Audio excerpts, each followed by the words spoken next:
I'll never forget the sound of my heels echoing on that cold tile floor. Every step toward the conference room felt like a countdown to something I couldn't name yet, but my gut already knew. Everyone looked up when I passed, not subtly, not politely, just looked. Whispers weren't even whispers anymore. They were murmurs loud enough for me to catch fragments. She's done. Did you hear about the email? Graham's going to make an example out of her. I walked in trying to hold my head high. But it's hard to stand tall when you feel like your world is folding in on itself. Graham was sitting at the end of the long conference table like a judge awaiting trial. His eyes didn't show anger or disappointment. They showed enjoyment. That was the first red flag. "Emily," he said, motioning for me to sit. "This won't take long. I didn't even make it to the chair before he dropped the bomb. You're being terminated immediately due to misconduct. Breach of confidentiality. HR has all the documentation." I blinked. What are you talking about?" He slid a folder across the table like he was tossing scraps to a stray dog. I didn't even open it. My hands were shaking too badly. I looked around the room. People from my team were there. People I trained, helped, had lunch with. Nobody said a word. Not even Lena. She was sitting closest to him. Of course she was. Security arrived before I could even collect a thought. A tall man with kind eyes, but no kindness in his job. "Please come with me," he said, his voice low. I don't remember walking out. I just remember standing in the lobby holding a cardboard box filled with everything I thought had meant something. My framed photo of Mom, my Employee of the Month plaque, a succulent plant I'd watered every day. All of it meant nothing now. That's when I saw him. Mr. Raymond, the janitor, always quiet, always kind, never in anyone's way. He walked up to me and looked me in the eyes, really looked. Then he slipped something into my hand. An old brass key, worn, heavy, like it had history. "You're stronger than they think," he said quietly. "Use this." I wanted to ask what it was for, but before I could speak he was gone, pushing his mop down the hallway like nothing had happened. I stared at the key in my hand. I should have thrown it away, or dropped it in the box with the rest of the junk. But I didn't. I kept it. And thank God I did. Because in one morning I lost my job, my dignity, and my sense of self. But I had no idea that old key would unlock everything I thought I'd lost, and more. It's strange how betrayal doesn't start with knives in your back. It starts with small paper cuts you ignore. For months I'd been burning the candle at both ends, staying late, picking up slack, making sure our team deadlines were met, even if it meant canceling my own plans. Everyone noticed, but no one really saw. Except maybe Mr. Raymond, always quietly sweeping near my desk when I stayed long after everyone else had left. And Lena, sweet, bright, eager Lena, was the one I took under my wing. She was fresh out of grad school, sharp but a little unsure. I helped her settle in, gave her tips, introduced her to everyone, shared my templates. I even covered for her more than once when she was late or forgot something for client reports. I didn't mind. She reminded me of me years ago. Or so I thought, but things started shifting. Subtly, Lena got more confident. Then cocky. She stopped asking for help, and started hovering near Graham's office more than necessary. At first, I chalked it up to ambition, but when she pitched a new campaign idea to Graham that sounded exactly like the one I'd been working on in private drafts, my stomach dropped. Still, I said nothing. Maybe it was a coincidence. Maybe she overheard me talk about it and thought it was free game. I wanted to believe the best. Then came the night I forgot my charger at work. I logged in remotely to pull my files and heard voices coming from the open Zoom window Graham forgot to close. Lena and Graham. Late. Laughing.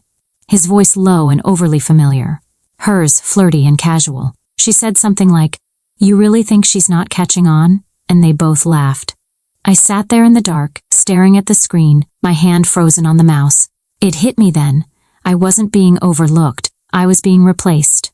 I should have reported it, documented everything. But I didn't want to be that woman, the one who cried sexism or favoritism or inappropriate behavior. I was scared no one would believe me, especially with Graham's spotless reputation. So I kept working, harder, hoping my dedication would protect me. Mr. Raymond started showing up more often. Quiet as ever, but his eyes lingered. I caught him watching me from the hallway once, almost like he was studying something no one else could see. At the time, I thought nothing of it. Now I know better. He saw the writing on the wall before I did. Maybe he'd seen it 100 times before. The meeting was supposed to be a routine update. Team goals, a new project launch, maybe an awkward company joke from Graham to lighten the mood. But that day, something felt off. People were too quiet, too polished. Lena wore a new blazer and that smug little half-smile she'd perfected over the last few weeks. Graham stepped up to the front of the room with his hands clasped, oozing fake warmth. "I have some exciting news," he said, grinning like he'd won the lottery. "We're announcing a brand new leadership initiative, Project Synergy, a revolutionary client engagement system we've developed in-house." My heart stopped. Project Synergy was my idea. My notes. My weekends. I'd built the framework in silence for the past 6 months. Then he said it. And the person leading this new initiative is Lena. The room clapped. I couldn't hear it. Everything inside me was hollow. I stared at the screen showing a PowerPoint presentation Lena and I never worked on together. Complete with my structure, my design flow, my taglines, all of it. Word for word. I couldn't move. Couldn't breathe. When the meeting ended, people filed out like nothing had happened. A few glanced at me, pity in their eyes. Some avoided looking at all. Lena walked past me like I didn't exist. That afternoon, Graham called me into the conference room. Again. This time he wasn't smiling. "Emily, we've reviewed activity on your company drive," he said, placing a folder on the table. "It appears you've been sending internal files to an outside email. That's a clear breach of confidentiality." I blinked. "What? That's not true. We take these things seriously. Effective immediately, your employment is terminated. No HR, no explanation. Just the same security guard with tired eyes and a box already packed." It wasn't just a termination. It was an execution. I walked out past my coworkers for the last time. Some turned away. Some whispered. No one spoke. Back home, I dropped the box on the kitchen table and collapsed onto the couch, staring at the ceiling. Hours passed. I didn't cry. I didn't scream. I froze until I remembered the key. I opened the drawer, pulled it out. That old brass key, dull, heavy, still warm from the last time I held it. And then I noticed something I hadn't before. Tiny, almost invisible etching along the side, 1936 Crest Lane. I'd never heard of it. Didn't know what waited there. But in that moment, I didn't care. I had nothing left, nothing to prove, nothing to lose. So the next morning, I went to that address. The GPS led me to a quiet corner of the city I'd never explored. Nestled between modern apartment buildings and empty storefronts stood an old townhouse, elegant, weathered, and strangely inviting. A wrought iron gate creaked open as I approached. The address was clear, 1936 Crest Lane. I knocked once. The door opened before I could knock again. Mr. Raymond stood there, not in his janitor's uniform, but in a tailored gray jacket, his silver hair slicked back neatly. He looked different, sharper, taller somehow. "You came," he said with a knowing smile. "Good." I stepped inside slowly. The house was nothing like I expected. The walls were lined with whiteboards, digital screens, and sleek desks. Half library, half startup hub. People typed away in glass offices. Some nodded politely as I passed. "What is this?" I asked, still trying to wrap my head around it. "A sanctuary," he said. "For people like you." He gestured toward a sunlit office near the back. On the desk sat a folder with my name on it. "I've been doing this for over 20 years, he continued. "I go into corporations as janitors, assistants, clerks, any role that lets me watch without being seen. I find the overlooked, the mistreated, the ones with real talent, and when the world discards them, I offer them a door." I opened the folder. Inside was a full proposal outline for Project Synergy, my idea, with my notes, my sketches, even enhancements I hadn't thought of yet. "I saw what they did to you," he said, "how you carried that team, how you trained that girl. I watched you stay late, solve problems no one else saw." I looked up at him stunned. "You knew?"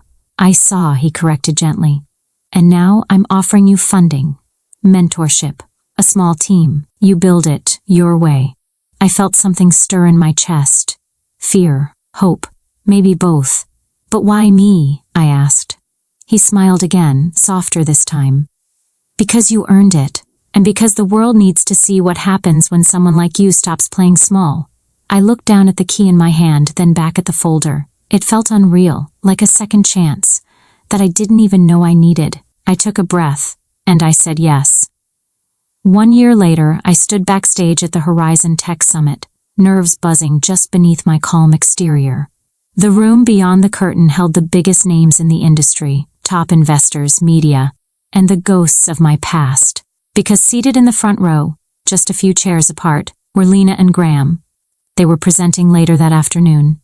Word was, they had a flashy prototype and a weak team behind it. I wasn't worried. I was ready. The stage manager gave me the nod. I stepped into the light. I took the mic with steady hands. Good afternoon. My name is Emily Harper. And this, I clicked the remote, is Connective. The screen lit up with my redesigned vision, sleek, intuitive, powerful. My voice didn't waver once as I walked through the pitch. User impact, market gap, projected growth, the logic, the heart. When I finished, the room exploded in applause.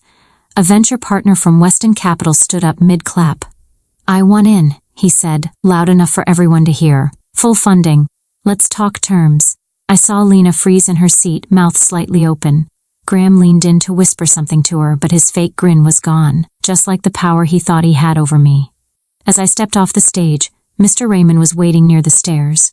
Proud doesn't even begin to cover it, he said, his eyes misting just a little. We sat together afterward, away from the crowd. That's when he told me the rest. I wasn't always a janitor, he said with a quiet smile. Years ago, I co-founded Ascend Tech, the very company Graham now runs. I blinked. What? He was my junior partner, smart, ruthless, and greedy. When I refused to sell out one of our smaller clients, he had the board vote me out. I lost everything, name, shares, legacy. I stared at him, stunned. This, he said, gesturing to the summit. This isn't just your moment, Emily. It's mine too. I've spent the last 2 decades giving second chances to people like me, like you. Quietly, strategically. Poetic, isn't it? I nodded slowly, the weight of it sinking in. We were both survivors, not just of betrayal, but of rebirth. That day, I didn't just reclaim my career. I reclaimed myself. And as I stood there watching Lena scramble to salvage her pitch while investors swarmed our booth instead, I realized something. Revenge doesn't always come with fire and fury. Sometimes it comes with clarity, applause, and the sound of a door slamming shut behind the people who thought they buried you. It's strange how one moment can flip your entire world upside down and somehow set it exactly right. A year ago, I walked out of that office shattered, fired, humiliated, betrayed by people I trusted. I thought it was the end of everything I'd worked for. But today, I sit in the corner office of a company I built from scratch, with a team that believes in me the way I used to beg others to. And the best part? I no longer need their approval. Not Graham's, not Lena's, not anyone's, because I know my worth now. When I heard that Graham and Lena's startup folded within 6 months, investors pulling out, lawsuits quietly settling behind closed doors, I didn't feel giddy or smug. I felt peace. Sometimes karma doesn't come like thunder. Sometimes it whispers, you'll learn. Instead of celebrating their fall, I focused on building a new kind of workplace, one where women like me, the quiet ones, the overlooked ones, could shine. I've hired engineers, analysts, creators, many who were once told they were too soft, too emotional, not a good fit. They're thriving, we all are. Every once in a while I visit 1936 Crest Lane.